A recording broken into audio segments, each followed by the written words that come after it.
A North Texas family went running for cover early this morning when police say more than 30 rounds were fired into their home.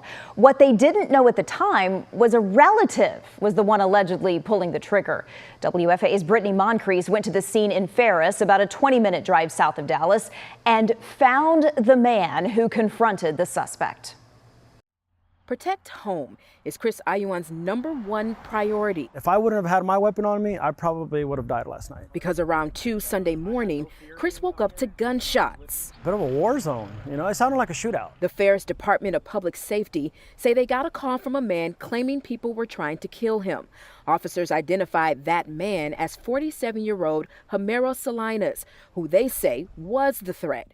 Ferris Deputy City Manager John DeLeon and City Manager Brooks Williams say Salinas was under the influence of alcohol and drugs and having hallucinations. In fact, he had made a comment to dispatch that his family had been murdered, and so those hallucinations led him to get a handgun. Firing 30 rounds from multiple handguns into his family's home. 4 relatives taking cover inside, including a child. They had no idea or no clue that it was the gentleman living in the back, makeshift apartments. I just saw him come out of the ditch. We made eye contact. I retreated back. He reached for his pistol.